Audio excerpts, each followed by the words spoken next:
This is Jonathan Angulo on January 16, 2025, in Washington, D.C., conducting an interview for the Global Oral History of PEPFAR project. To begin, could you start off by introducing yourself, establishing your connection to PEPFAR, and what years you've worked for or in partnership with PEPFAR? Sure. Thank you so much. I'm Kristie Mikus.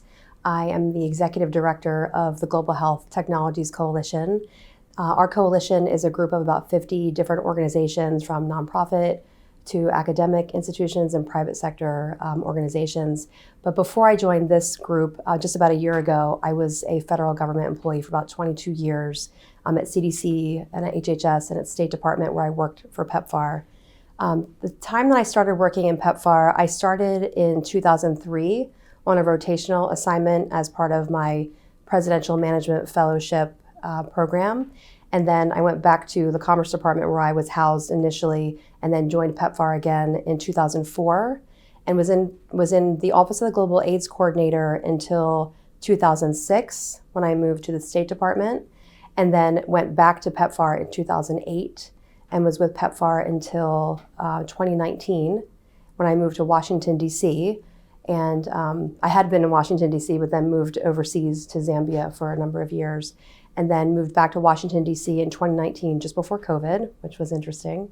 And then was working like indirectly with PEPFAR, but not like for the PEPFAR program until last year, when I joined this role as a GHTC Executive Director. Perfect. Can you please briefly tell us about yourself and your family?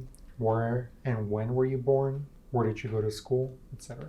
Yeah, thank you. So I was born in Wilmington, Delaware, and lived in Delaware for about 10 years before moving to Maryland, and then resided in Maryland. I am the mom of 3 kids, and have been married for a long time, married to my best friend from high school, actually. So it was good that we moved to Maryland after all. That's where I met him. But I went to school, for my undergraduate degree, I went to Washington College, which is a very small liberal arts school on the eastern shore of Maryland, where I got my degree in business. And I also was a minor in economics, and also really passionate about philosophy, and just really loved being a student. And then from there, I went directly into graduate school, where I went to the University of Delaware for my Master's of Public Administration degree. And there I focused on really financial processes, international development. I had the opportunity to work in Ghana, and that was my first exposure to West Africa. And I've always been somebody who really enjoys traveling, even though my family had never really, no one's ever lived outside the United States, or had even really traveled outside the United States. So it was very unusual for me to really pick this up. But had also studied abroad in London, and so, but just I'm a lifelong learner. Loved being a student, and then after my schooling after I got my master's degree, I moved to Washington, D.C. as part of the Presidential Management Fellowship program. It was a program I had never heard of before until somebody mentioned it to me at University of Delaware, and really, I don't know if you know of the PMF program, but it's a 2-year program in the federal government where you rotate through different departments and agencies. And I started at the Commerce Department at that time, working in similar issues, working in biotech and pharmaceuticals. So it's kind of the early start. Yeah, no, thank you. And also too, for telling us a little bit about your family background. Yeah. So how did you come to work on HIV issues in PEPFAR specifically? Yeah, that's a good question. So when I started working in the Department of Commerce as a PMF, I was working in the International Trade Administration, and the Department of Commerce really works to facilitate, economic opportunities and trade opportunities. In the part of commerce that I was in, we worked in different sectors to try to open up trade avenues for American businesses. And I was working in pharmaceuticals and biotechnology, and was working on a drug pricing study that was really looking at the impact of drug price controls in OECD countries.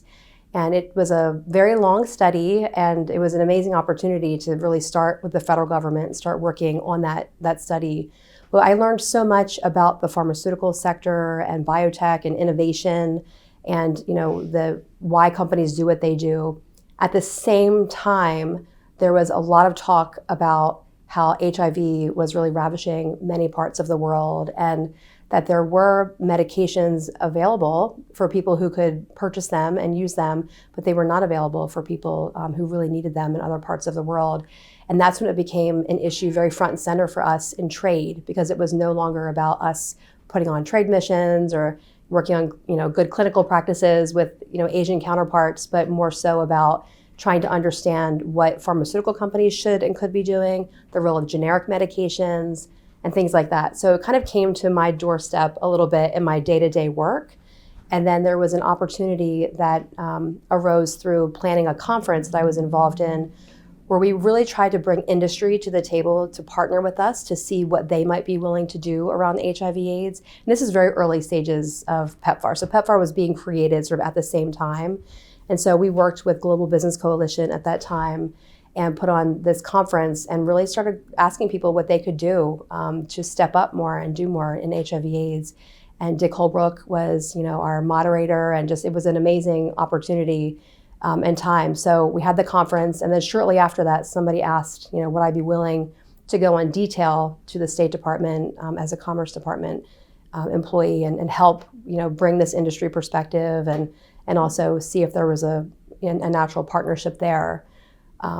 So that's how I started with PEPFAR. I never really I didn't really know about PEPFAR at the time, but it was just an incredible, the timing was amazing, a little bit of luck, and the person that I was working with at Commerce Department, who was a political appointee, knew that this was starting, and it was then announced at the State of the Union address by President Bush in 2003. So I feel like I started to see more and more of oh, okay, this is what's happening behind the scenes. And when I first moved over to the Office of the Global AIDS Coordinator, there weren't that many people there. There were about 8. There were 8 of us in the very early days. And it was really a team mainly staffed by detailees from other agencies. And so it was also just a great way to get to know people across USAID and CDC and Department of Defense, Peace Corps, and other parts of State Department. So, yeah. Can you tell us, before moving a little bit further, can you tell us or explain HIV to a layperson? What would you say were some of the common misconceptions about it then and now? Oh, yeah, sure. So HIV is the human immunodeficiency virus. It's a virus that attacks the body's immune system. And if it's left unabated, it can turn into AIDS, full-blown AIDS. And then a person who has AIDS is very sick. Their immune system is very compromised. It can be transmitted in various ways. Unprotected sexual behavior, contact is one of them. And then also mother-to-child transmission, whether that's during pregnancy or even the birth of a child or breastfeeding. The mother can transmit HIV to the baby. It's also sharing needles or using needles that are not clean. And then also blood supply, if you have a blood infusion, a transfusion, or an organ transplant. Although since we started testing for HIV in blood products, it's much more rare. Sorry, it's not something that happens very much anymore. But in early days, you did hear about people, Ryan White, who contracted HIV through ordinary things like a blood transfusion and different things. So common misperceptions. I think that, and I feel like I dealt with this even in my own family, where I didn't know anyone who had HIV. When I started working on the HIV program, I think a misconception can be that HIV is something that happens to other people, or it happens over there somewhere, or in another community, and that's not the case actually. And it can happen to anybody, and depending on where you are geographically, you could be more at risk for it than you might realize. So I think that's one thing that I've encountered over and over in my career. And as the data has evolved and we've learned more, we can actually pinpoint more now, who exactly is at risk. But in the early days of PEPFAR, when we didn't have as much data, we didn't, it's like you don't know what you don't know. And so just to assume that you're safe because you're a married person or you're an adolescent, that was probably a big misconception. Mm-hmm. And you already kind of talked a little bit about it, but I wanted to kind of dig in a little bit more. So what was your sense of the pandemic on the African continent when you started working on HIV issues and PEPFAR? That's a great question. I wasn't that, it wasn't part of my daily life that I was, because I wasn't working in that space. I hadn't really studied that space. So I had heard what I heard on the news and knew that, it was a big issue. And so when I first started working, I had a lot to learn about what was going on. And just when you read something or you see something on TV, there's so much more than what you hear about. So I was very curious and started learning as much as I could and asking lots of questions and trying to understand, like, what is this virus, and what could we do to help, figure out if there is a way that, when I moved over from the Commerce Department, like, what could I actually do to help as one person? And then PEPFAR was launched. It was just incredible to see that to fruition. But I just knew what I heard and saw in media, honestly. I didn't know that much about it. With the exception, John, of when I went to, I lived in Ghana, worked in Ghana for a few months as part of my graduate program when I was at the University of Delaware. And my role there was to work in democratic decentralization. So we had a USAID-funded grant to work with an Institute of Local Government Studies. And again, my graduate degree was in public administration. And so we were going to be training newly elected mayors and developing a curriculum for them. And they were very curious about, innovations in HIV, programming in HIV. And although my curriculum was around budgets and, public administration, they wanted to know about malaria and how to keep their families safe from HIV and, clean water. And so in order to work more effectively with them, I made those issues my issues. Mm. And that's when I really started to get more serious about understanding some of the challenges and, some of the obstacles there. Okay. Yeah, that's good. I was going to ask you a little bit more about that time, but you pretty much got through that section. Okay. So you already also mentioned it previously in the beginning, but for the layperson, can you tell us what the U.S. Department for Pharmaceuticals and Biotechnology is? Where does it sit in government, and what are its responsibilities? Yeah, so that's the Commerce Department, and I was in the International Trade Administration. So, there are various U.S. government departments and agencies. And when you're a presidential management fellow, you basically go to what they called a job fair at that time. It seems very outdated of a concept now, but you would basically go to like some sort of a fair and you would interview with them and they would interview with you, and you would just try to find the best match and to see like where it was a good fit. And so, yeah, Commerce was, it's just right across town on 14th. So yeah, it was just a really great opportunity to work with them. And they had an international program there. It was the International Trade Administration that I was working in, that I was mentioning. And I was very interested in global. But at that time, when I talked to State Department and USAID, they really wanted people who already had global experience. And so I did not have any like applied global experience except for my 3 months working in West Africa. And so they moved on to other candidates, and it was really tricky to get into that space because I think they were looking for returned Peace Corps volunteers and other people with more experience. So I was happy to be at Commerce and met some wonderful friends who still in touch today, and it was the right way for me to enter the federal workforce. And actually, if you've ever seen some of the markings on early PEPFAR reports, and it has the Commerce logo. Oh. Commerce isn't actually officially part of PEPFAR, but that Commerce logo was there in early days and even displayed in the office when you went in, because that was Commerce's contribution to early days of PEPFAR, was detailing me over, and then the work that we did to support some of the public-private partnerships at that time. So it really was like an all-hands-on-deck approach, and this was Commerce Department's way of trying to make sure that they were assisting. Yeah, that's really interesting. You're giving us new angles to look at. Yeah, right. Yeah. So if I'm not mistaken, right, you were in this department during the announcement of PEPFAR. Do you remember that announcement? Yes. So I very much. I remember watching it on TV. So of course we had all been thinking through like what the announcement would look like, what it would contain. I was much more on the fringes, of course, as a young person right out of graduate school. But I remember hearing about it. I remember seeing it on TV and then realizing the targets that were announced, the billions of dollars that were committed, like $15 billion, I think. And then the targets at that time were, I think, like 2, 7, 10, to put 2 million people on treatment, to prevent 7 million infections, and then to care for 10 million people over the course of the next 5 years. So it was always sort of meant to be like this 5-year, 5-year incremental program. And that just seemed like such an incredible announcement. And the way that President Bush announced it and really talked about like the Good Samaritan, and that it's your duty and your responsibility to help people if you can. That really resonated with me. So it wasn't just working on it from a professional standpoint, but then when I heard it announced, felt, very driven to, was very motivated to work in that space, and very excited about why we were doing it, to help other people.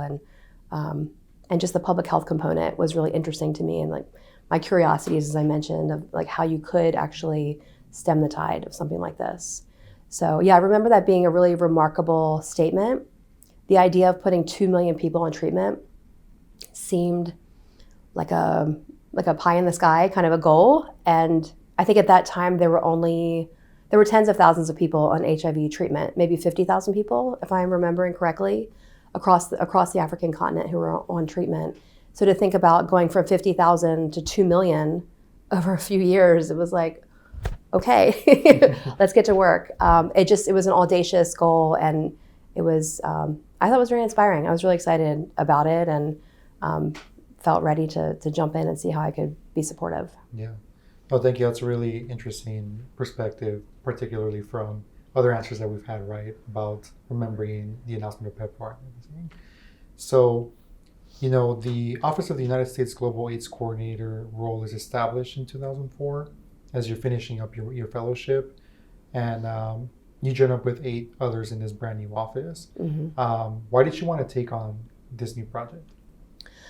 Yeah, it was such an opportunity to really work on something that I was very interested in, and just extremely curious about, and there was such a need for it. So it really sort of was the merging of lots of different parts of my interests, and really I did it. Of course, you don't know then, where it's going to go or how it's going to progress. And I think looking back on it, I can't believe it was even a decision point. Like, do I take this opportunity? Do I not? Of course, it was just life-changing and amazing. I'm so glad that I took the leap. But in the actual moment, I was planning a trip to China to work with active pharmaceutical ingredient manufacturers, and I was working on these free trade agreements in the biotech space that I was also excited about. So the opportunity doesn't always come at the time that you want it to come, because I remember being disappointed that I would have to pull down some of those plans to start to work in the PEPFAR program. But I could tell it was like, this is a really interesting opportunity, and I might be able to be of service here. And as soon as I met other people who were working in that office, when I joined the team, it was instantly, I knew I'd made the right decision. And those early days of PEPFAR were really, they were really something. I know you'll get to that later probably, but we really did work together many hours. We had breakfast, lunch, and dinner together every day for a long, long time. And I was newly married at that time. And so, it compelled you. The program compelled you. It didn't feel like a sacrifice. It felt like something like you wanted to be there, and like you could really make an impact. Once the announcement was made, especially, and there were significant resources, of course, then had to be appropriated. But you could tell it could be something really impactful. Yeah, absolutely. Tell us about your role, its title, and what was the purview of your responsibilities? When I first started with PEPFAR? In the United States Global AIDS Coordinator role. Yes, okay. So when I first started, I was the public-private partnership liaison, the first one in the office, and I think probably people didn't really know what that meant. It's a really good question. But again, I was coming from the Commerce Department, where we were working closely with pharmaceutical companies who were being urged to provide life-saving medications for, either for free or at a drastically reduced cost. So I was a, public-private partnership liaison working really closely with industry. And the first global AIDS coordinator at that time had come from industry, from a pharmaceutical company, and really valued that and appreciated that. And at that time, it was very much the feeling of, yes, the US government will do this much, which is a tremendous contribution, but private sector companies also have a role. whether that's because it affects their bottom line or because of good corporate social responsibility practices. It's good sense for all of us to kind of pitch in this way.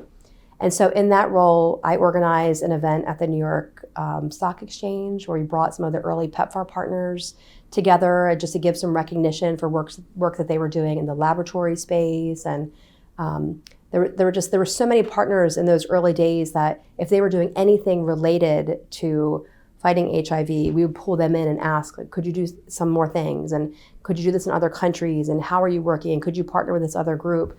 So it was really maximizing those opportunities and really trying to really go along a continuum together, not just as U.S. government, but as a group of partners.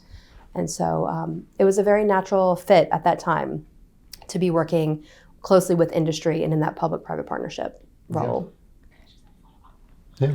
Could I just follow up, Kristie? So you're trying to loop in everybody that you thought had a role in trying to help PEPFAR come up, and of course it's pharmaceuticals and private partners. Could you just give us an example of one whereby you were able to bring this partner on board and this is what they brought in and this was the success? Just if you could come up with some examples of such type of partners. Yeah, absolutely. So PEPFAR early on really tried to understand like who was active in the HIV space. And so I remember one of those partners very clearly was Becton Dickinson, and the work that they were doing around syringes and different vaccine technologies, injectable tools, disposable. At that time, we're thinking reusable. I mean, there were just a lot of different technologies there, and so we worked. That was one area that we pulled in Becton Dickinson. Of course, they had been a part of our conference when I was at the Commerce Department. They were very willing to be a part of this program and very interested in being part of the solution. And I remember having conversations with them around how they could potentially leverage their technologies to make needles safer across the continent, and how could they deploy this technology, and were they willing to then also help travel to some of these places we weren't asking them to give away their products, but like what could make sense all around. And there was such a need at that time that it was very much a partnership that we designed, together. We didn't come in with an ask of like, we need this. It was, what can you do to help? And then if we sensed an opening, we would explore that. And then eventually they were able to be one of the first critical partners of PEPFAR in ensuring that there were clean needles available that continued to work in that space. And then they worked with us on laboratory systems. And as PEPFAR, as the impetus of, on good data became so important for PEPFAR, partners like Becton Dickinson and others really rose to the forefront to help us understand like what we as the U.S. government could do to make the most of, their core competencies and their strategic advantages. So yeah, it was just a great opportunity to hear from different groups. And it wasn't just organizations in health. There was like ExxonMobil. They were interested in treating their employees with ARVs because they were realizing that their workforce was passing away and they were getting very sick and they were passing away. And it's very expensive to hire people and to train new people. So there also were companies that were interested in that component and just trying to understand what they could do to keep their own workforces safe. And in some places, where the company was working really was the infrastructure of health services in that community. So there were many different angles and reasons why private sector groups would want to be involved. And we would work with all of them, however we could, to see if they could be additive. And just to add on that conversation, so you had this mandate, right? And also as well to rapidly scale up in coherent and sustainable manners, the implementation of HIV services and prevention, care, and treatment. How do you actually do that? Because you're talking about the nitty gritty, but if you can elaborate a little bit more on that. Yeah, that's that's the question then. So you have the announcement, you have the resources, and then what do you do? So in the early days of PEPFAR, and the parts that I worked on and the parts that I was involved in, I think the first thing was you have this huge sort of influx of resources, and the best thing you can do is work with existing partners who are in those countries and really scale up what they're doing that's working. And so we called those partners Track 1 partners at that time, because they were organizations that were already working in many of the countries where we were interested in working in. One of the first things we did actually was identify like focus countries. I think there were like 15 focus countries at that time, and many of those were in Africa. But then really trying to understand the landscape of those countries and what we might be able to do to be influential in those spaces. And then really the planning began of, okay, if we have these different partners in country that are already providing treatment, or, this other partner over here is doing, behavior change and, communications, what's not being done? And we started with country operational plans, which are 1-year plans, working on to try to see how you could plan for the year of resources that are about to come. But then we also were doing 5-year strategies at that time.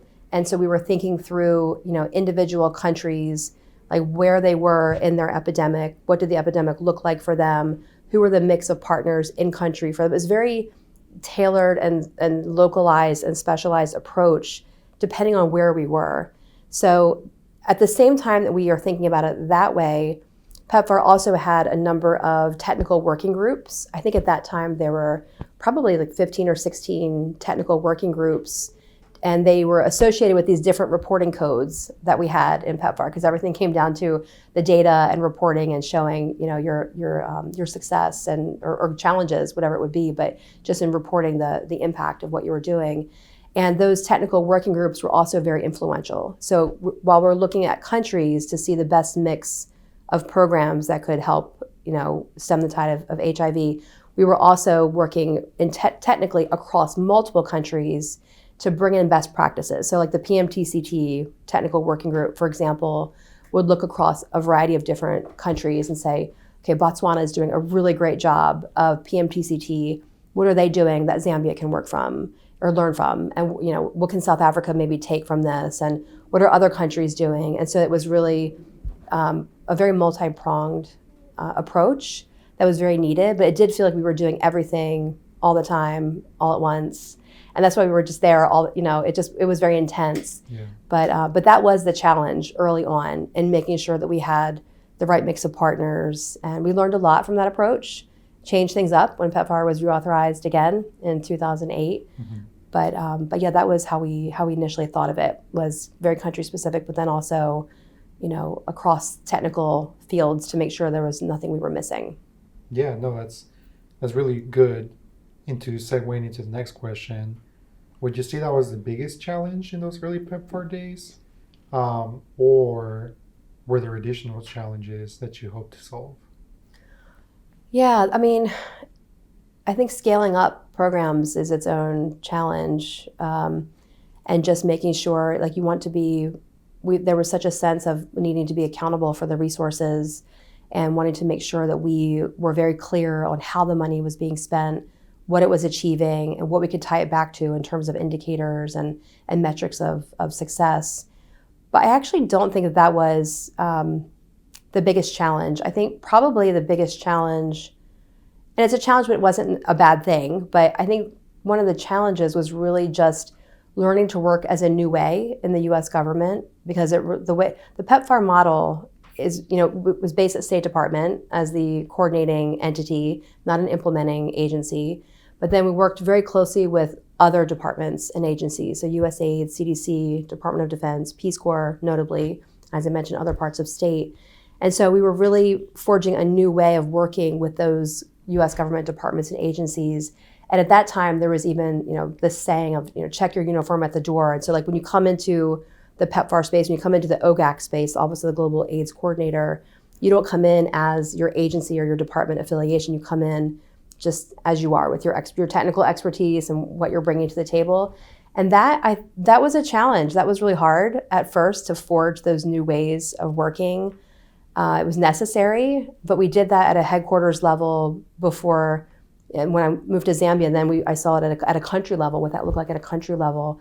But that ended up being one of the best strengths of the PEPFAR program, was to have that diversity of thought and that diversity of approach, and just bring in all the best attributes of the different agencies. They all bring different things, but it was hard at first to do that, and there was a lot of natural competition, Yeah. and Yeah, a lot of, USAID and CDC are both so strong in so many different areas. And, of course, at that point, we're also figuring out where resources go. And so it's a little bit of bartering and negotiating. And, well, if you take, this program, maybe we can take this program. And again, it was really based on who was working in that area, where the technical expertise was, who had partners in the area who could absorb more funds, things like that in those early days. Yeah. Yeah, we know a lot about the competition. I bet. Yeah.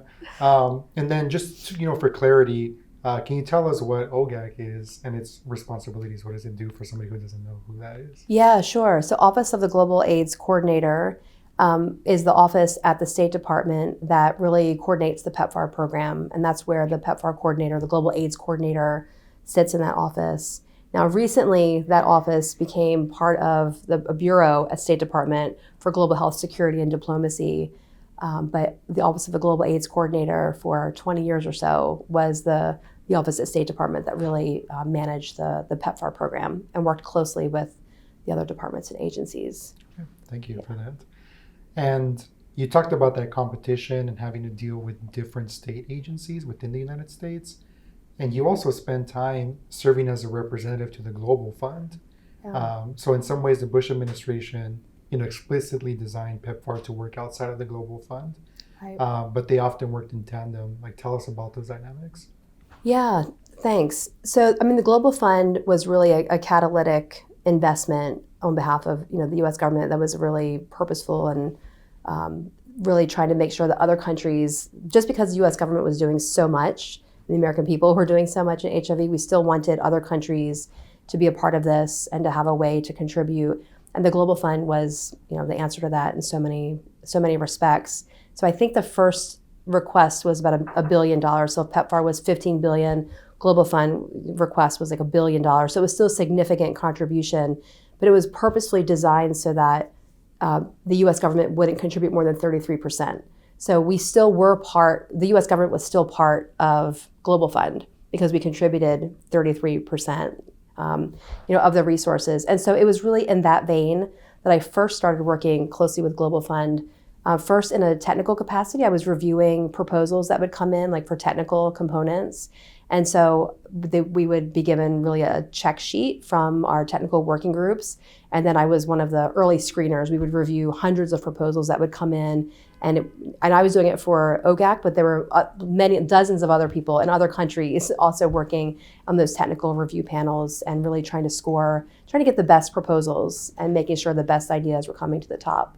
So that was the first way that I started working with Global Fund in that technical review capacity. And then when I eventually moved to Zambia a few years later, there was just the way that the country worked. The bilateral partners all working in that space, or the cooperating partners or the donors, however you want to describe it, they coordinated themselves and they would elect a lead every year to lead the partners, and then they would elect a lead to serve on the Global Fund coordinating mechanism, the country coordinating mechanism. And for a few years, I was lucky to be elected to do that, and so worked much more from an in-country perspective with Global Fund on the country coordinating mechanism. And that was more about coordinating activities and efforts. And so while we had a very distinct program, it was actually, I think, quite advantageous to know the program, the USG PEPFAR program, so well, and then to go into those conversations with Global Fund and other countries and partners, because you come in saying, okay, this is what we're already doing or what we're able to do or what we can't do in some respects. And so ARVs and quickly procuring things, of that nature. And then finding out what Global Fund could do to really wrap around the U.S. government program and other programs, and really just serving as a guide in that format to see how we could really partner with them. Okay. Kristie, we keep hearing a lot of this synergy between PEPFAR and Global Fund. Could you please explain to us, what was the core mandate of Global Fund? Because I see that the U.S. government was also contributing money through the channel of Global Fund, and there's this huge resources through PEPFAR, and there's that collaboration that's going on. What was the distinct role of Global Fund? Yeah. And the reason for its setting up? Right. So Global Fund was meant to catalyze resources from a variety of different bilateral partners who could be working in not just HIV, but tuberculosis and malaria as well, which in a lot of countries we were working in, those issues went hand in hand. And so it was a slightly different model. And in some ways, I think it was initiated to be a bit of a sustainability plan so that, the US government can do, we were offering to do a lot in those early stages of PEPFAR, but also recognizing that you couldn't go this alone. Like the job was too big for any one partner, and that you needed multiple countries, multiple organizations, you needed the UN system, you needed a lot of different actors to come in and all be working together in this way. And so in those early days, it was very much a catalytic effort to make sure that we were all working together. And if the US government, we came in with such significant resources, but even those resources were not enough. Like we still needed, it was just such a huge issue that needed to be tackled. So following up, you led the country programming of 4 of the original 15 focus nations. Can you tell us about, serving as a country lead for South Africa, Tanzania, Haiti, Mozambique, and Guyana? Yeah, so after I was the public-private partnership liaison, I went into a role like working in congressional compliance, and that was amazing. And then after that, I went into like this program manager role. And so there were these 15 focus countries, and each of those countries would have like a team, and the program manager would be sort of like the head of that team, or working with others across the U.S. government interagency and others as well at OGAC, who would be really leading the country operational plan process and trying to do whatever was necessary to make sure we were moving forward. And so South Africa and Tanzania were big, large programs. South Africa was the largest program that we had. And so it was a huge change to go from working on, working with industry on partnerships, then working on the congressional piece, and then move into program work.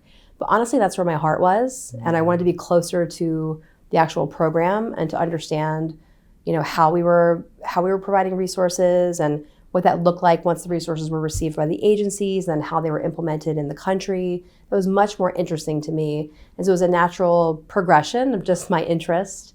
And it was just, I think, the timing and again, a little bit of luck that they needed someone for South Africa and in Tanzania. So my role there was really, as I mentioned, working closely with the in-country colleagues.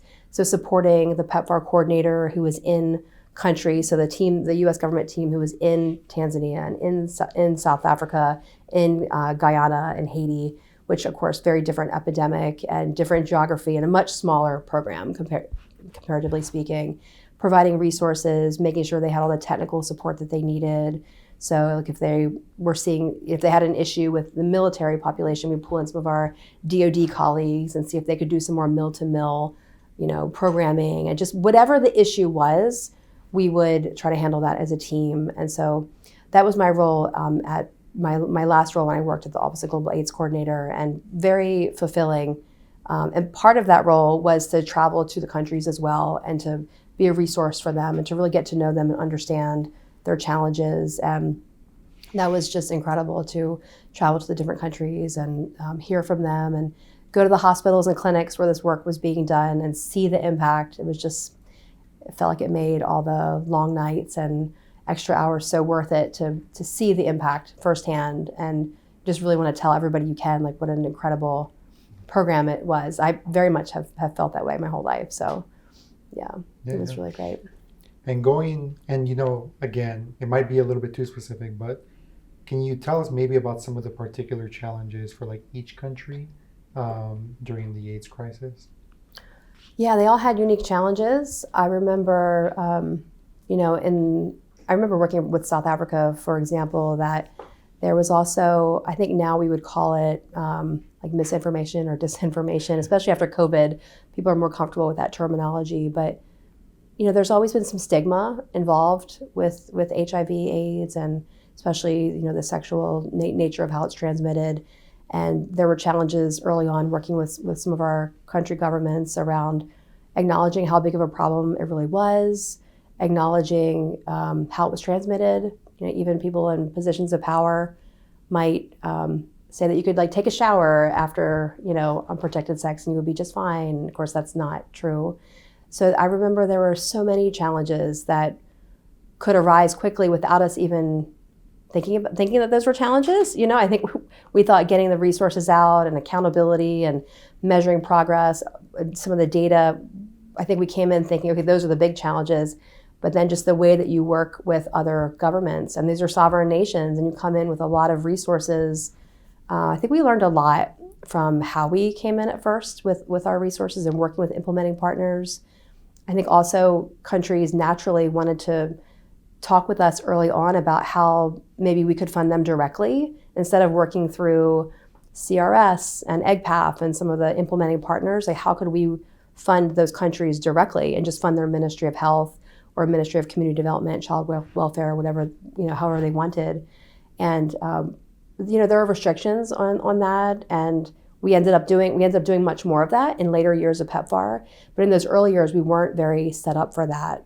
And there really wasn't the accountability structure. And when it comes to U.S. taxpayer resources, like, you don't gamble. You just be very certain where the resources are going and that you have ultimate accountability. And so, but lots of those issues came up in those early days, and that could be very challenging at times. Mm-hmm. Yeah, I bet.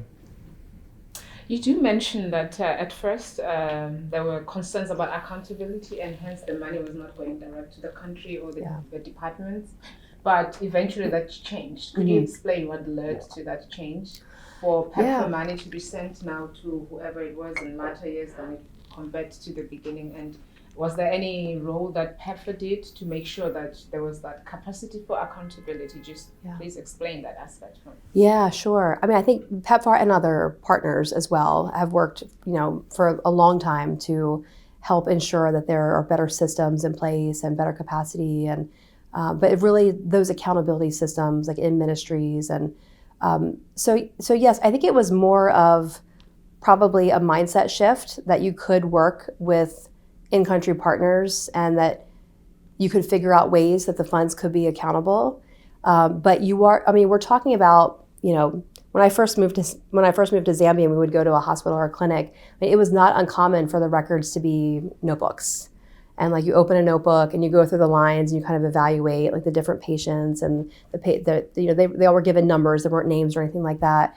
But the records were not electronic. And so if you think of that and you compare that to then how they use their resources, and this is just at a micro level, but just to give you a sense, the systems weren't in place to really roll up to hundreds of millions of dollars. So we were giving Zambia, for example, like $300 million a year. It took a lot for us to even have accountability for partners who we paid for, but then to think about working through in-country partners, there needed to be systems of accountability to do that. So Global Fund was a big partner in that, especially in the countries where I was working. Global Fund came in, and also PEPFAR funds worked with implementing partners to ensure that there was greater capacity at ministries of health and other ministries as well. And part of the way that CDC even provides its funds is they work through cooperative agreements, and they work very closely with ministries of health and other government partners. And that alone, I think, built the confidence. And USAID was working as well with other parts, in their maternal, newborn, and child health ministries and programs. But I think after seeing how the funds were utilized, it slowly started to build confidence. You could see like where there might be some gaps, you could address those gaps. And then it just became much more of a priority in later years of PEPFAR for efficiency purposes, that we provide funds more directly to government ministries. And as we started doing more of that, they can do things for a lot lower cost than some of the other partners. And it just was something that then we tried to figure out how we can do more of this. It was very much an iterative process, and U.S. government was a big part of it, but also many other partners, and Global Fund for sure deserves some credit for their work there too. Ministries of Finance as well. So that's for Tanzania, Zambia, South Africa, where that changed, transformation happened? Yeah, I think the transformation happened in many countries over the course of PEPFAR, where at first we were working through implementing partners, and then eventually we started, there was much more of an emphasis of working through not just local partners, but also ministries and working directly with government. So it really would depend on the country specifically, and even, how we were working with that country at that time, and like the other coordination structures, the donor coordination structures. But yeah, for those countries I can speak about, it very much evolved over the course of the years that I worked with them. And can you perhaps give us examples of like on the ground, like in country, like operators and like how you identified? You probably already kind of mentioned it, but more specifically. Just any like any partners Yeah, yeah. or yeah, sure. So we had this cooperating partners group, for example, which were all the donors. Like when I lived in Zambia from 2008 to 2019, there were just a number of partners that were working in the donor space. And so we would work really closely with them, and they would come in and out, and also the people would come in and out. So if you had DFID there from the UK, they would send somebody, a different person, like every few years, and U.S. government does the same thing. So it's just this constant sort of, getting to know the new people, figuring out how you can work together, finding new ways of, trying to do more and, achieve more together.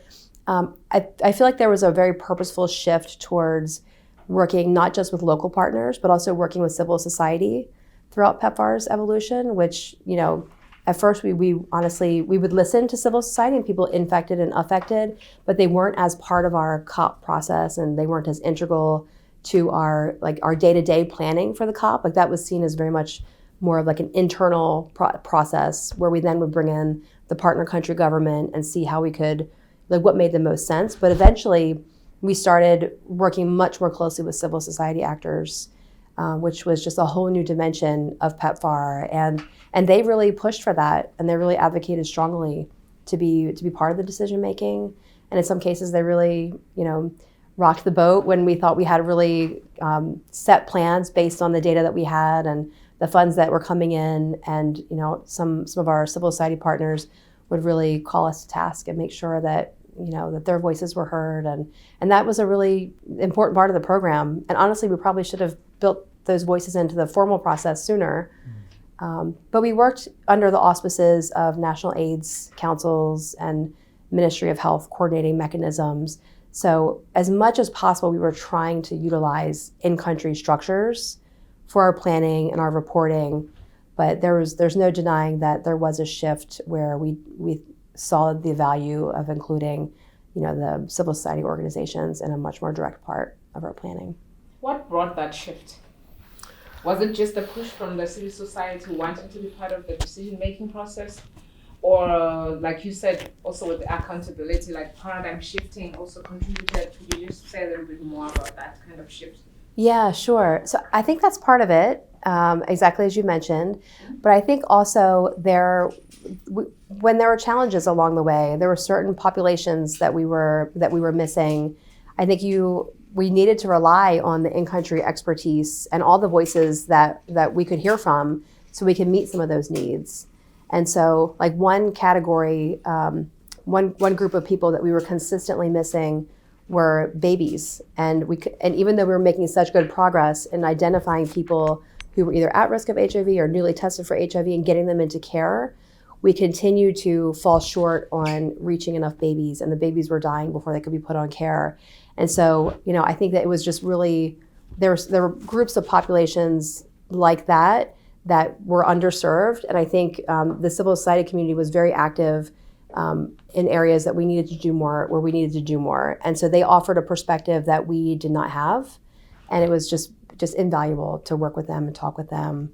And really what comes to mind are some of the more marginalized populations, and we call those key populations at that time, or so wherever there was a challenge, there was just great benefit in involving as many voices as we could.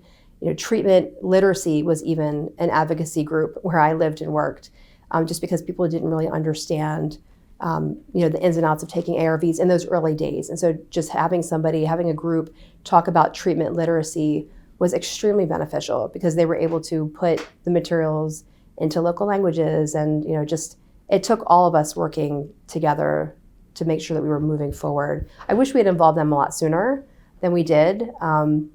And again, they were always involved, but it was much more formal in later years of PEPFAR than it was in earlier days. It was more informal.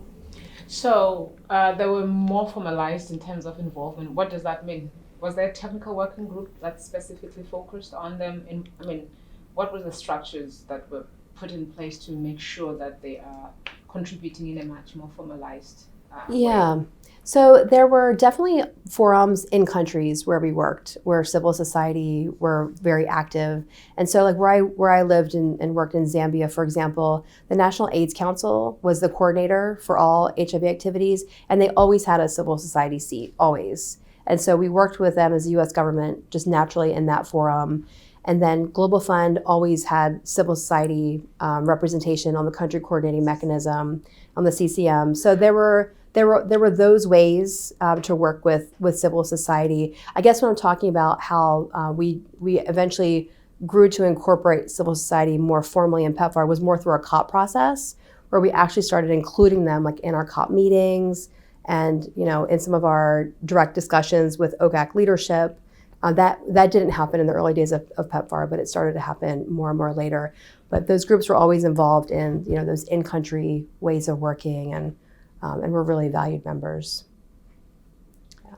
And then just for clarification, can you tell us what civil society is? And also as well, like maybe around like what year would you say like that you started to integrate civil society a little bit more? Yeah, so civil society, like non-government, non-private sector, activists, advocates, communities, really runs the gamut, can be very all-inclusive, but usually they were, patient groups, advocacy groups, or other groups. But we would hear from anybody. We always met with anybody who wanted to talk with us. But usually on the CCM or in the PEPFAR processes, they would be either like treatment advocacy, treatment literacy advocates, or trying to think of some of the other ones like that we would work with on a regular basis. There was a mothers group in the early days we worked with. Again, I was talking about those babies that we were losing for so many years. So yeah, there were a number of groups that we would work with. And then second part of your question, sorry. Like around what year would you say? Around what year? Yeah. Thank you. So I would say for my experience in Zambia, there was a period of time where we were doing more. We started to look more towards like a global health initiative, and there was also Saving Mothers Giving Life. There were all these different initiatives because the PEPFAR platform became a platform. Like the PEPFAR program became a platform, and because it was doing so much to build systems in the process, right, to build laboratory structures and infrastructure, we could do more. Once we had these investments in people and structures and systems and clinics, it was like, well, what else could you do on maternal mortality, or what else could you do on cervical cancer? What it was really leveraging the platform. And so when that started to come to the forefront, I think it was probably around like 2011, 2012, when we started to think more strategically around how we could utilize the PEPFAR platform to do more. But always with the thought that we have to be sure that we're not diverting any time, attention, or resources away from HIV, because that was our core mandate. But there were other opportunities, and at that point, we needed more, civil society organizations to be a part of it. And so there was kind of a natural shift during that time, and we were also thinking about partnership frameworks. I'm not sure if that's come up before, but really thinking through how we work with other countries to really map out like what we will do as the U.S. government, and then what they can do from their side, what other partners will do, and really this kind of compact like structure of this agreement, and then an implementation plan that really maps out and outlines what we'll all do over the next few years, to improve the HIV situation in that country. Yeah. And do you want to? I could. There's just a question that's coming up in my mind. It's just talking about the partnership framework, because that's one of the areas that I'd like to get more information. So what brought about the thought about partnership framework? Because I see there's a lot of evolution that takes place with this new baby PEPFAR being born, and maybe we're starting at a point where not so much of external involvement, the USG through PEPFAR is like taking the front line role. But as you continue to implement, certain things begin to shift. So the partnership framework now, you're getting into that space, and really what were like the practical things that were done to ensure that framework is not just in paper, but it's realized. Right. Yeah, that's a great question. So part of it was, I think that we were looking for a more sustainable approach and trying to find ways that we could really make sure that the steps that were taken, in our own programming could be steps that we were all thinking of together, and that the in-country partner, that their leadership could help us think through, like, what is it that we need to do, what is it that they can be doing. And in the situation that we had in Zambia when we were doing the partnership framework, and not everybody did partnership frameworks. I think it was a pilot. I think a few countries piloted that, and we volunteered to be a pilot country and to put that together. And it was a really tremendous experience, actually, to work closely not just with Ministry of Health in Zambia, but also Ministry of Finance, Ministry of Community Development, Child Welfare. I mean, any agency within that country that had a stake in HIV, we would bring them into the process. And what happened in Zambia is that we would map out kind of the funding that we expected to have over the next few years for HIV treatment, for prevention activities, for just all the different areas. ARVs, we would have Global Fund come in and say, here's what they're going to do. And we were able to work with the in-country government to show gaps. And so, like, we would realize, like, okay, even if we're doing this and Global Fund is doing this, there's still a gap of, $200 million for ARVs in this country or whatever it might be. And so it was a really pivotal moment to really think about, like, how you're going to plan in a way that, like, how are we going to get $200 million? And so it was also just a good catalyst for a conversation to see if other partners could do more. And it's really forced those conversations. Like, we actually had a document that we signed, and it was like a leather bound. We actually have our partnership framework where we said that, okay, we can do this much in ARVs as a US government. Global Fund said they could do this much. And then the host country government, the Zambian government, came in and said, well, we will double our contribution for ARVs this year, and then we'll double again the next year. And that was incredible, absolutely incredible, that there was that commitment to double resources to ARVs. And I don't know that we would have gotten that without the partnership framework process. So it was a laborious process, to go through that, but well worth it, and really powerful to bring in other parts of the government as well, like Ministry of Finance. Because Ministry of Finance, they've got a lot of, lots of things going on outside of HIV/AIDS and health in country, but they would come to the table, and it was just really incredible to bring the full brunt of the resources and to see how we could partner together. So we did that, and then we did the implementation plan as well, which is a bit more detailed. And we ended up not going in that direction, as PEPFAR as a whole ended up not really rolling that out across the board. And so, yeah. Why? I'm interested. I was in the field at that time. I wasn't part of that decision of why we didn't move, in that direction. But yeah, I don't know. Okay. Just one last question.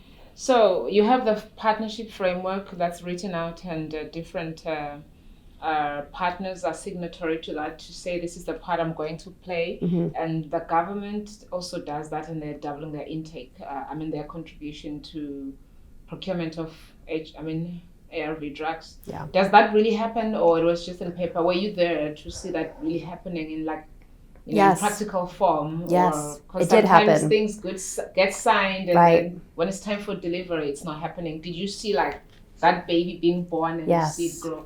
Yes, I did. That was the beauty of being in one country for so many years. I did get to see that they did indeed make good on their promise to double resources for ARVs. And it was incredible. And at that point, there was so much talk in Zambia around the funding gap for ARVs. And so it was in the press. And so after we signed this partnership framework and they had agreed to double the budget, and people were really much more socialized around how much ARVs cost and what was needed in the country. And when the government doubled it and then made good on their promise in their budget, it was big news, and it was really just incredible. There's still challenges across many different countries of, did the funds for ARVs then come, at the expense of other things? And I hope that wasn't the case, that they then, we don't have evidence that was the case, but doubling the budget was a significant, investment on their part, and was very well documented and achieved. And the ambassador of our country at that time, Ambassador Mark Storella, actually wrote up an article to discuss this experience and just to really document that this having a purposeful dialogue and really pulling in not just ministers of health, ministers of finance, could really have such significant impact that would result in such additional resources, which was really awesome. So it sounds like Zambia was very personal to you. Yeah, well, I lived there for 10 and a half years with PEPFAR. And so, yes, I moved there, started working with Zambia in 2008, moved there in 2009 when my daughter was just 6 months old. And then when we left Zambia, she was almost 11. So she grew up in Zambia, Yeah. my other two children as well, but for her, especially most of her childhood. Yeah, so tell us about how that came about. Yeah, right. So I was, after PEPFAR, I went to the State Department to work on foreign assistance reform. So the Global AIDS Coordinator at that time went over to State Department to really help think through how we manage our foreign assistance across the board, so not just health, but economic growth and security and all these different areas. And so I went over to State Department and started working on that initiative. And I missed the PEPFAR program right away. I just was so deeply ingrained in it for those few years. But it was really fascinating to be a part of a State Department initiative, working very closely with USAID and others to see how we could put a common framework for foreign assistance in place. And then really we did operational plans instead of country operational plans. And so we kind of took some of the PEPFAR modeling there and applied that to additional foreign assistance resources as well. And I was working on strategies at that time, like interagency country strategies, which countries would have strategies per agency, but they usually didn't have like an integrated interagency strategy. And so we started working on that. And then as part of that work, I was the Southern Africa lead in that position. And I would travel routinely to different countries, in that region. And I became aware that they were looking for a PEPFAR coordinator position in a few different countries. And Zambia and Mozambique were two of the countries that they were looking for. And so I called my old supervisor, Ambassador Mark Dybel, and asked him about it and was like, these positions are open, what do you think? And he was like, oh, I think you should, that would be great. Those are great jobs and you should really look into that. And so yeah, I did. And Zambia, of the two countries, Zambia just called to me a bit differently. And so I applied for the Zambia position and was hired into that role. And interestingly enough, I ended up having to resign from State Department and join Health and Human Services just to be seconded back to state, like to work in PEPFAR, just the way government bureaucracy.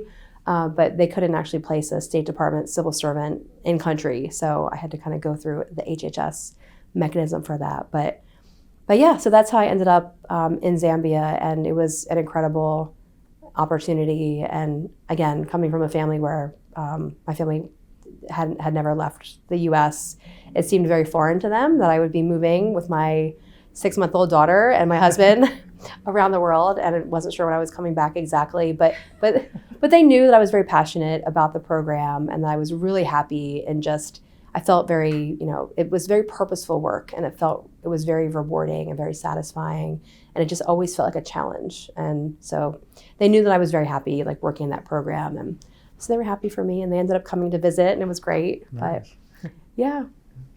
So we had a conversation about the ARV funding gap in Zambia. Would you say that this was the biggest challenge in that country, or were there also some other additional challenges? Yeah, I mean, challenges. I think of the challenges more, I guess, programmatically, and like how do you get people that you miss, people who aren't coming into health facilities, how do you get them to come for HIV testing, and how do you then link them to treatment programs? And living there for almost 11 years and traveling to all parts of the country, like I would go to parts of the country that were essentially cut off from the rest of the country for 6 months out of the year during the rainy season. And when you go there yourself and you see how hard it is to reach those parts, to me the challenges became much more about like how do you work in all parts of this country so that nobody is left behind, and you're bringing the people who need this care and these services into care. And then it just led to even more creative solutions, actually, because then I feel like we started to think about multi-month dispensing of treatments, and there were a lot of evolutions along the way of how you implemented HIV programs that were not really on top of mind in the early days of PEPFAR. But yeah, I think of the challenges more that way of just, and then in other parts of the world, how you can help parts of the population that people don't really interact with or don't want to talk about, or in countries where it's criminalized to have same-sex partnerships and relationships. But that's a population where there is HIV. Like how can you help that country, and how can you help those people? And so really making sure, like when you work in public health, we don't think about behaviors. You think about like making sure you meet people where they are so they get the help that they need. And so health always felt like an open door. So even if you're working in situations where it was challenging or politically sensitive, health was the open door. We could say we just want to help reach whoever needs these services, help us do that. And always be thinking creatively about which partners we can utilize for that, and how to bridge that gap so they could be brought into care and treatment and get the services that they need. So you already talked a little bit about it, but how did you work with the Zambian government on this, and where did the HIV epidemic fit into Zambia's priorities? Yeah, that's a good question. So I worked really closely with the National AIDS Council and would go meet with the Director General every Friday morning. And the UNAIDS country coordinator and the NAC Director General and I would meet. We had a standing meeting, I think like every Wednesday we would meet. So lots of coordination with the National AIDS Council, with the Ministry of Health, with the permanent secretary at the Ministry of Health. And when you live there as long as I did, you really get to know them as people, and they kind of come in and out of different positions. And I got to know their families because you would see them at the grocery store. And so it just becomes much more personal. And so we had a very good working relationship, with government partners. And I think we always had really good partners in the Zambian government. I think that's why we were able to do so much, and why we attracted a lot of other, what we call central initiatives, but other sort of special projects and initiatives, because we had such a willing partner in the Zambian government. And I think that was the case in many of the countries we worked in, not all countries, but certainly many of the countries. And it just was amazing what you could do with other public health practitioners who really wanted to, accomplish the same things that you were trying to accomplish. So our work with them was very intentional. And, whether we were working as one-on-one as U.S. government to that country government, or through the Cooperating Partners Forum, where we would all come together as donors, or through the CCM, as I mentioned before, the Global Fund Country Coordinating Mechanism, there were lots of ways to make sure that that the coordination was ideal and optimal. And that was very much a part of my job as country coordinator, was to be working, hand in hand with ministry and National AIDS Council colleagues. So in terms of where HIV was on their priority list, when you have a population that, 1 in 5 people are infected with HIV, it's a huge issue. And so it was prioritized where I lived and worked, which, made the job that much easier. It was still challenging in other ways, but it definitely was a priority. But, there's always, public health in general is traditionally underfunded, and there's a lot of competing priorities in many of the countries where PEPFAR works, but I always felt that HIV, it was prioritized to the extent that they could. Made sure, like when they closed that funding gap, for example, that was just incredible that they were able to close the ARV gap. It's not always perfect, and you always push for more. And there was the Abuja Declaration where we wanted, if a country was spending 10% of their public budget, on public health, we're like, nope, we need to do 15%. And so the Abuja Declaration was really pushing to go to 15% of all public health expenditure. So there were metrics that we would look at to see if a country was, making good on its promises. And so we would try our best to track that. But in general, we had really great partners to work with and a lot of support. Yeah. And I kind of want to go, you're talking about partners. For example, like who were some of your biggest local partners that you work with, faith-based implementers, and also as well, like did things like gender pop up in kind of like that experience? Oh yeah, absolutely. So our biggest partners, so we worked with, all the big partners in Zambia. We worked with CIDRS, EGPAF, CRS, so many different groups, some of them based in the Washington area, universities, Columbia. And we really just depended on on the year, and and also where I was in the PEPFAR program. If I was the PEPFAR coordinator working at the embassy, or eventually when I moved over to CDC as the deputy director of the Zambia office there. But yeah, lots of amazing and capable partners. And then as we started to do more with funding local partners, there actually are really great local partners in Zambia who were able to receive big chunks of funding that made that so much easier for us, in addition to our ministry colleagues. So CITERS was one such group, the Centers for Infectious Disease and Research in Zambia, just an amazing organization that we have been supporting as the U.S. government for a long time, and had many different campuses, and we were working closely with them on different research studies, and they remain a major player in Zambia, and I know trying to do some more regional work as well, but there were definitely very good partners there. And obviously we're working so closely with them that they get to know us as well in that process, and what's required if they agree to accept a cooperative agreement from us or whatnot. Like, they get to know us a bit better of what's they know what they're getting themselves into, I guess is what I'm trying to say, because we definitely demanded a lot of information from them and accountability. And at one point we were collecting data annually, like we would collect our annual reports or report data, but then we had semi-annual reports. But in later years of PEPFAR, that was quarterly. We call those the ports. And then in some cases it was monthly, and in some cases it was weekly. Like, we would get down to weekly data. And so depending on the partners that we were working with, CRS or EGPAF, we would pull them into our office, and we would sort of talk through the data. Like, okay, this is the data that we've been looking at. This is your last week. We see that you tested this many people are on care. Like, what happened over here? Or what are you doing here that's working really well that maybe we can utilize in other places? The data became such a critical piece of the program. But on our partners, I think that was a pain point for quite some time, because it's very time consuming and it's very laborious to keep such good data, but it really was incredible to have. That's the reason I think PEPFAR was so successful, because we had so much data, and we invested in the data systems and structures that gave us better reasons for why we need to do what we're doing, and also how to fix things that maybe where we weren't succeeding the way we wanted to. And I'm pretty sure it's part of it, but can you walk us through the COP, the country operating plan and its annual cycle? You already talked a little bit about it, but can you tell us, expand on that? Okay, sure.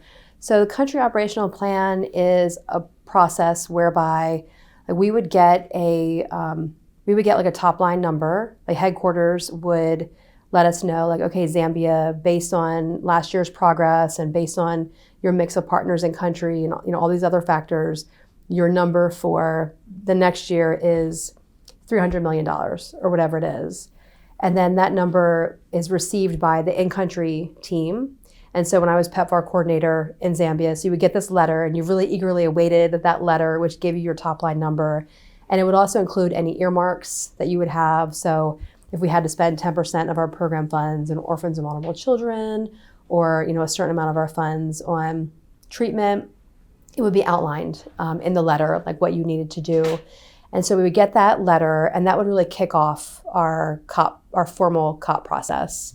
We're already thinking, you kind of start thinking about it all the time, because it would take so many months at first it would take months to really come up with your country operational plan. And the first South Africa COP was, I think, over 1,000 pages. I mean, it was just an incredible amount of information and detail. They ended up getting much shorter, and it wasn't as detailed as that. But yeah, it was really, once you have that top line number, then the negotiations start in country of, what USAID should be getting, what CDC should be getting, and what they're going to do with the resources. And you don't start from scratch. Obviously, you're looking at what happened last year. And again, marrying that with the data of which regions in the country, like, does the North need more support, or the border town on the southeast border, does that need more support? And then which partners are there and which agencies are working there? So you're always looking at the data year round. So then you're really marrying the data with talking with the agencies about what they are thinking about doing. And because they were working very closely with the partners. And as PEPFAR coordinator, I was coordinating that, but I wasn't working like day to day with those implementing partners. the way that I was when I worked at CDC later.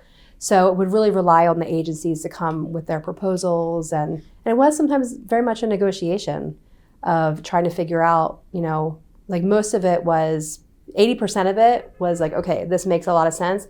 But then there was like that 20% that could just be really contentious at times, maybe a difference of opinion on how we should tackle something, or differing data around, not data, but like differing, like you get the data, but then what do you make of the data? And like what if you're missing a certain group of people, or you're just not doing that well, like what are the ideas of how you can help address that need? So it was very much a negotiation, and that was sometimes a weeks long process. And you would write up your best ideas, and then there was a whole infrastructure that you would go to your computer and you would hammer out all the details, and you would eventually put in, once you would submit your COP, then they would review it at the headquarters level, and they reviewed it as like the country team, as I was mentioning earlier, but then also across the technical working groups, like they would really get involved in the details. You would have a review meeting, and they might either come to country to talk to you about that, the headquarters colleagues, or you would go to Washington and kind of present, and then they would ask you all the hard questions and kind of interrogate, what your plan was compared to what your data shows, and you would sort of explain your rationale for why you think this is the best mix of resources to address the HIV epidemic in your country. And it was a very iterative process, but it could be very stressful. It could be very, very stressful, and people feeling like they've worked on something for months and they know it so deeply and they know it so well, and they're confident it's the best plan. And then when you get to a meeting where people are talking about it openly, and you start to go in a different direction, it could be very unsettling for some. So, and it was just always very high stress, and you felt the stakes were high. Like you're talking about hundreds of millions of dollars, and so many thousands of people who rely on these resources and the services. So you wanted to get it right, and it was not. It was an experience. I think anybody who's worked on the COP process, it's an experience for sure. And I think the team would always emerge a little bit stronger afterwards. But I know that is a bit of a challenging part of PEPFAR too, is that it just would take a lot out of you. And then as soon as you get your COP approved, you're then going into your reporting process, and it feels like just another month or two later, you kind of start all over again. It just was a long process, but yeah. Could you just explain to us how did you work at country level with the other USG agencies, CDC? USAID? How would you work with them, like in terms of in a granular level, if I may? Yeah, sure. So in Zambia, we had USAID, CDC, Peace Corps, Department of Defense, and State Department. And as PEPFAR coordinator, I was with the State Department. So you report to the ambassador officially in country, and then work day to day with the DCM, the Deputy Chief of Mission. And so you have sort of that top line support from the mission, which is really instrumental, because otherwise being a PEPFAR coordinator, you can feel sometimes like you're on a bit of an island because you're coordinating, the program, but the agencies is where, they're the ones implementing the program. And so I had a small team in Zambia. We were, depending on the year, I think when I first started, there were just 3 or 4 of us. And then when I left, we were up to maybe 8 or 9 people. So, but we're a small team, with, the 300 million or so a year, depending on the year. And so working with the agencies was like the most critical part of the job. And so I worked really closely with the mission director at USAID, the CDC country director, the Peace Corps country director, and then the DoD liaison. And I always felt like and I would kind of joke about this, that if everybody was slightly agitated with me, I was probably doing a good job. Because if somebody felt really happy about something, I knew somebody else was feeling disappointed about it. So it was always a balancing act of trying to make sure that you were being responsive to the agencies and hearing their concerns. And we were so lucky in Zambia to have just many years of amazing people. I think Zambia draws good people anyway, because it's such a lovely place to live, and just, I can't say enough good things about the country. But we didn't have a lot of the interagency issues that you hear about in so many other countries where people are really fighting like tooth and nail. We didn't have a lot of that in Zambia. We had really lovely people who were very committed, and the disagreements we had were about program approaches, as I was saying earlier, like looking at the data, trying to understand what you could or should do differently to reach, to achieve what you wanted to achieve. So we would have like a senior leadership forum with the leads of the agencies. We would also meet as an all hands regularly.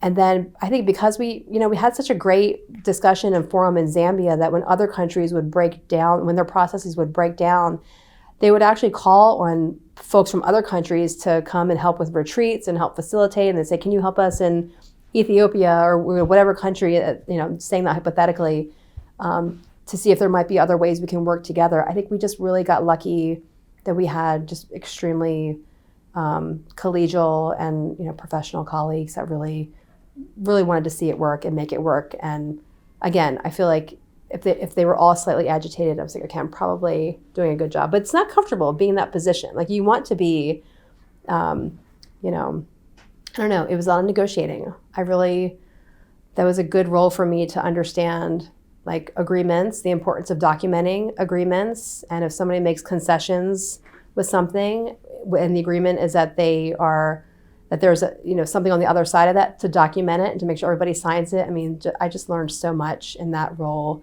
of how to work with others and how to keep the conversation moving, and above all else, just really see these counterparts as people who are trying to also move forward in the best way possible. But we had a great interagency dynamic, and we worked really well for the most part. Could you say what, maybe based on your observation, what resulted to this amicable relations in between the agencies, as you've rightfully said that elsewhere it was not the case? I mean, what was the unique thing that could have contributed to that kind of a healthy relationship? Yeah, so first of all, I think just the people deserve credit for being just really, I think we had really great people that just came in, and they were generally really easy to work with. And I think a lot of it is personality dependent and how people work through conflict or disagreement. We got really lucky to have most of the time just people who really, we could figure things out together. Like it wouldn't get to such situations where people were not talking to each other. Again, not to say it was always easy, but people would put aside, maybe what they really wanted for the good of the group if we weren't going in that direction. I also think that having the top line support from the ambassador was really important. So yeah, the ambassador's role in country is really important, really in setting the tone of, this group will work together. This group is expected to come to agreement. Not everybody may agree, but I'm expecting you to work together. The PEPFAR coordinator's job is to help bring about the discussion and the agreement, to document some of these things. And I think in countries where you had that active front office leadership in the embassy, just made a big difference because you had that support. And so I really attribute our interagency successes to first just really good people, and genuinely, I think people who were in country were just really phenomenal. But then having that top line cover with mission leadership being very actively engaged and interested, and setting the tone that the expectation is that we will work together, we will figure things out. And like you didn't have one agency going to the ambassador to complain about another agency, like that was not tolerated. And like if you ever did want to do that and you set up an appointment with the ambassador, you would find me there as a PEPFAR coordinator. He would pull me in. And so it just, the way that worked, that was the case when I was in that role for 8 years. Like there was always really good support from the ambassador, and it was a big program. Zambia was one of the top 5 programs, so really counted on that support. This is going to be a trip down memory lane. Okay. So, when you're in the position of the coordinator, you serve as the lead for George W. Bush's trip to Zambia in 2011. And then you travel to Dallas to present to the Bush Institute. Tell us about that trip, with the former president, First Lady Laura Bush. What was it like to show them the implementation of a program that turned that vision into reality?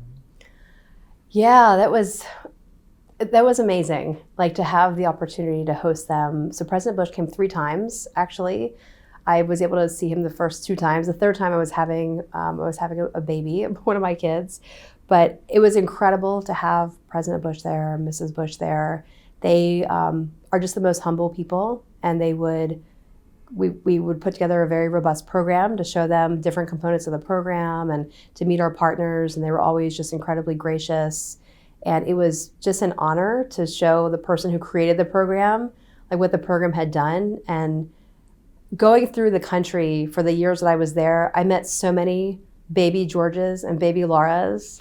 And you never know how much like a president knows, like the impact, but just the impact that that President Bush made in Zambia and in so many other parts of the world where PEPFAR was present is, there's no denying the incredible impact and appreciation and recognition. And people who know PEPFAR love the United States. They love America.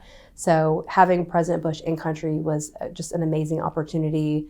The second time he came, he was helping to refurbish a clinic, and he was like painting and getting very involved, and it was just really awesome having that opportunity to show them around. And they were very, very humble and would do whatever we asked them to do. Like we planned long days for them, and they were okay with the schedule. And I remember one night after working a long day, we were going to take them to a restaurant and have this meal, and they're like, well, no, we can just maybe make some sandwiches and sit over the fire and kind of share stories. And it was amazing. Like there were just such cool opportunities, and it was really such a wonderful blessing to show the former president the program. And I know the country, like the in-country program, the PEPFAR program in Zambia, really pulled together to make sure it was the best visit that we could make it.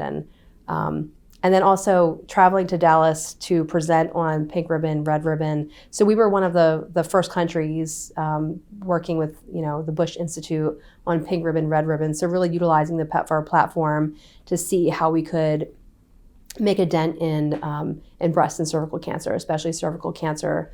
And so got to know our partners in that area really well, worked closely with them, and then getting invited to the Bush Institute was surreal, actually. I had my middle son was only about 6 months old at that time, and he was still nursing, so I took him with me. And so my mom had to meet me there. It was in Dallas, and she was in Delaware. So like at night, I would be with my son and would be nursing him, and then the day I was like making presentations, and I look back on that, I'm like, wow, that was a lot, like that I did all of that. But it was normal. Like it felt like my normal, like just to bring your 6-month-old baby to Dallas from Zambia, like for a 1-day meeting or a 2-day meeting, like of course you would do that. But I look back on that, I'm like, wow, that was really something. But yeah, that was amazing and incredible. And I always felt so proud to talk about, what we were doing in Zambia and just what PEPFAR had achieved, and being so close to it and working with it day in and day out. I don't think I ever took it for granted that there were people who were funding it or supporting it that didn't see that, because I remember wondering myself, like, what does that look like on the ground? What is program implementation? How does that feel? How does it look? I remember that feeling. And so even when I got close to it, I knew how appreciated that was to bring a flavor of that wherever you went, and to share the stories and the successes. And so it was really a great honor to be invited and to share our experiences and to have the support of the Bush Institute. And they ended up doing really great things, and they supported our local partners in that area. And the only gynecologic oncologist on the continent at that time was just incredible, and he happened to be in Zambia. And so yeah, it was just really, really a good experience. Oh yeah, absolutely. How did PEPFAR get to work on the cancer issues in Zambia, for instance? Because apparently that was the first country where they did that. How did that come about into PEPFAR? Was it also resources, or were you collaborating? Can you just share the historical perspective of that program coming up into Zambia? Yeah. So probably a couple different things. I mean, I think, when President Bush launched Pink Ribbon, Red Ribbon, one of the, I remember one of his sayings was that you couldn't help somebody survive HIV and live through HIV only to have them then die of cervical cancer. And so cervical cancer remained a huge issue for women, infected with HIV. It was very prevalent, much more so than in other parts of the world. And so it became sort of a rallying cry that there was something more that we could do for this particular population. And so the Bush Institute freed up some resources and worked with other partners at a headquarters level. So There were Komen for the Cure and UNAIDS. There were other partners that joined in the alliance at that time.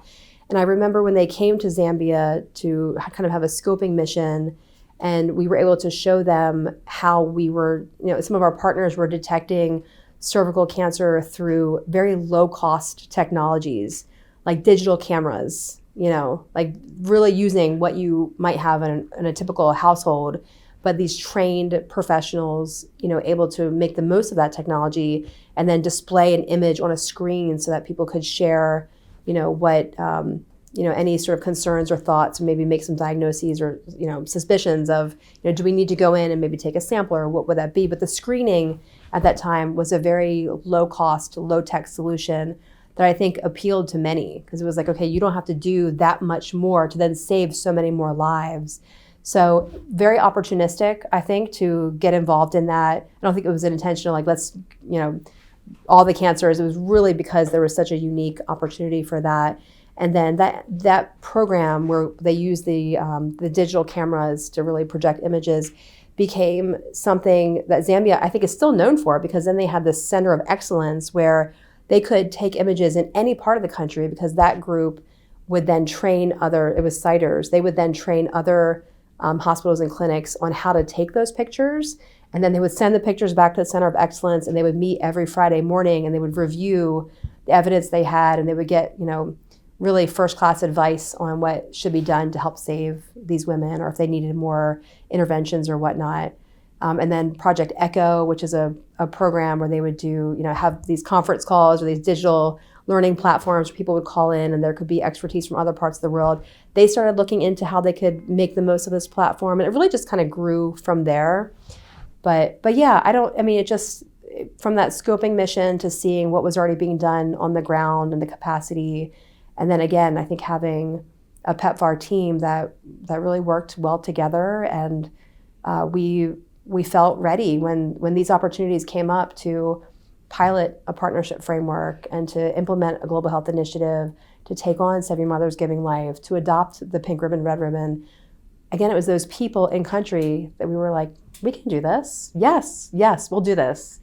And because we weren't having the daily issues of, the battles, and we were able to absorb it, and just, I'm glad we were able to do that. We were able to do quite a lot and really expand the PEPFAR program even more.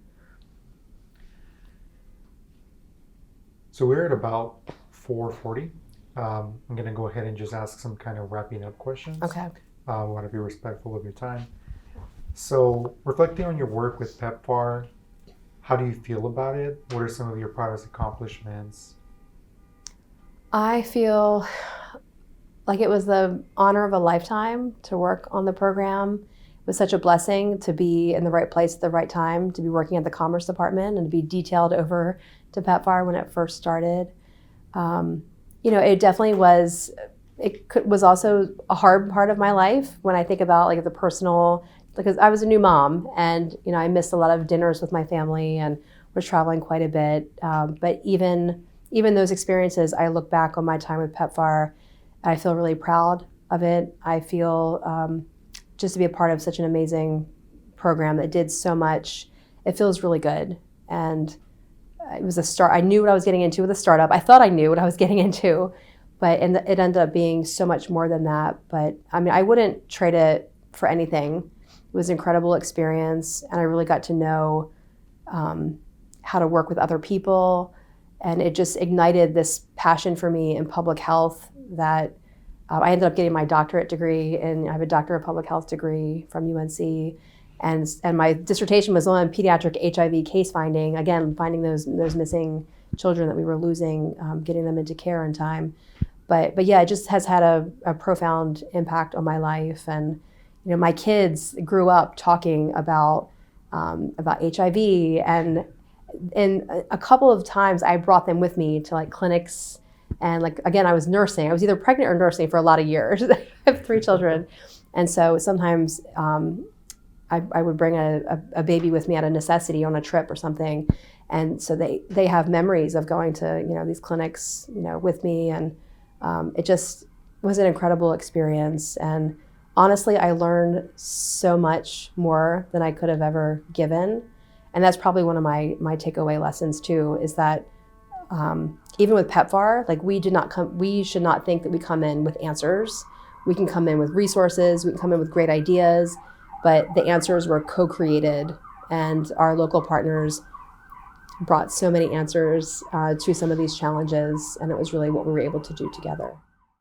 So, what do you think is the most misunderstood aspect of PEPFAR, and whose voices are missing the most in the stories of PEPFAR? The most misunderstood aspects of PEPFAR. I think that in terms of the misunderstood pieces of PEPFAR, I think if you don't know the program very well and you think of the U.S. government sort of coming in, with large amounts of resources and just sort of dictating, like, this is what we're going to do, especially in the early days of PEPFAR when that, there were some tensions around there. I think the misperception was that was an intentional way of operating. And in fact, it was a necessary way of operating. And when you have such significant increases in resources, if you're going to go from 50,000 people on treatment to 2 million in 5 years, you're not going to do it without breaking some china along the way, because you're really shaking things up. You're really doing things differently. You're really looking at innovations. You're partnering with whoever you can, but you're learning quickly. You're learning fast. You're adapting. You're adjusting. And so I think that, people who knew the early days of PEPFAR and maybe have kept that feeling with them that, we came in, it was like our way or no way, or our way or the highway. It might have been perceived that way, but that wasn't the intention, and it wasn't on purpose. It was because we were trying to move as quickly as we could and to really show the impact. And that remains, I think that's very much a challenge even today, like the importance of data and collecting good data. We were very accountable to the American taxpayer and to Congress to show like where every dollar was going. And we went to great lengths to be able to show what the resources were achieving, accomplishing. And that, again, it comes at a cost. And it's a lot of effort to make sure that you have good data and that there's data integrity. And so I think also perhaps there might have been thoughts that, we were prioritizing some of these data systems, but it was really the data systems that helped tell the story and how we interpreted those data systems. But yeah, there's, I feel like those of us who have worked in PEPFAR, like if you talk to us and when we hear that, it's like one person at a time, like letting them know, like, sorry that we came in so strong, but that wasn't our intention. Like, it was really a matter of scaling, and we just felt like time was of the essence, and we learned to have a more inclusive process of others, to work more closely with partner country governments. We've definitely learned along the way, but maybe it wasn't always the best approach at first. It was just the fast, trying to scale up as quickly as we could. Yeah, absolutely. So what do you think the global implications of this public health program are? What will be the impact of the program is now reauthorized with legislation? Well, 26 million lives saved with PEPFAR over the last 22 years. That's incredible. So the impact is undeniable to have, all those lives saved. In December of last year, I went to the World AIDS Day event, and they had the AIDS quilt on the White House lawn, and it was just such an amazing opportunity to see sort of, all the lives that are touched by HIV. But it was a quilt from the early days in the United States. But if I think of that quilt and 26 million people, I almost can't comprehend that. Like, it's just, there's so many lives that, that have been saved. And the AIDS quilt is a memorial quilt, and I'm talking about, lives saved, but there's really no denying the impact of the PEPFAR program. I think, if it's reauthorization is a big hot button issue right now with our new Congress and the appropriation, the program is authorized. It was authorized in 5-year increments, and then it did get another, like a 1-year authorization, which expires in March, if my understanding is correct. And then it's always relied on annual appropriations. So it's needing both an authorization and continued appropriations. I think there are some uphill challenges that we have. I think when it was first launched as an emergency plan, people were already asking, in the second reauthorization and third reauthorization, is it still an emergency? But verbiage alone, I think COVID showed us that by investing in infrastructure and investing in systems and people and labs, that you are in a much different place if something else crops up. So yes, it might not be the emergency response that it was at first, but it's still a worthwhile investment. And it still keeps Americans safer to have those investments because you do have infrastructure to help test for things when they come up and to help, have good surveillance activities and efforts. But yeah, it's a real challenge, I think, right now, and just, where the country is and, economic times, and just there are so many different factors. But I think it's really important that the program is reauthorized and that it receives continued appropriations to serve as that, catalytic platform so that, we can take advantage of those investments and for a variety of reasons. But it has shown just how successful it can be. And, maybe it has a different look to it in the future, the way we work with other countries. But I do think that, with good faith and good partnership, we could try to figure out what that would look like so it can continue. Thank you. Before asking the last question, you have the floor. Oh, yeah. Last question to close up. This current role that you have now, it's a coalition, which means it's a group of different, stakeholders, and you're coordinating this work. Can you just tell us, what does this role constitute? How do you end up to where you are now, and what's unique about it? What experiences did you bring from your PEPFAR tenure and your career before you came to this position? Thank you. Yeah, that's a great question. So yes, so the coalition, Global Health Technologies Coalition, we have about 50 different members of the coalition coming from nonprofit sector, academic institutions, and private sector. And our goal is global health innovation. So we're really pushing for advocacy for research and development. So we're looking for greater resources and for better policy enabling environments so that there can be greater innovation. So I look at it as the ultimate way to be sustainable, because instead of finding better ways to treat diseases, why not invest in better technologies so that you can really deal with the diseases and the issues at hand. We work in infectious diseases and neglected diseases. And so there's naturally a market failure because there aren't a lot of organizations that see a profit margin in the private sector. So we work really closely with partners in our coalition to try to creatively find ways to utilize these resources to meet some of the demands we have for better vaccines, diagnostics, therapeutics, other medical countermeasures. So I'm about a year in, and it's been fascinating just to see how all of my experiences to date have contributed to me feeling equipped for this job. I'm still learning. I'm getting to know our members and how we're going to work together in the next coming year or so. But I do feel that starting off in the pharmaceutical and biotech sector and working in that innovation space and then working in PEPFAR for most of my career and then coming back to this space, I think I have a renewed appreciation for systems that are involved. So even if we are pushing for vaccines and therapeutics and medical countermeasures, just what's required of a health system to make use of those products. And so it does nothing for someone if we can come up with a better TB vaccine, but people can't access that vaccine. So thinking of all the ways that we need to still work to push these innovations to market and closer to where people need them, and looking at local manufacturing, for example, regional manufacturing and different access issues and initiatives. So this is the challenge of the moment in global health innovation. And it was a natural step in my career trajectory and progression when this came up, because I had already been thinking about where is this all going? All of my work in global health, how can I, what's the best thing that I can do so that I'm helping, what is my part that I can play? And I like working with people, and I like kind of bringing different people together to figure out how we can address a challenge and tackle a challenge together. And this role really brings all those components together, and was just felt like a very natural next step for me. So, yeah. So last question, is there anything that you feel we may have missed which you would like to further discuss? That is a really good question. I don't think so. I think you covered covered lots of different things. You know, I mentioned already the people. The people really have made the PEPFAR program like what it is and what it was.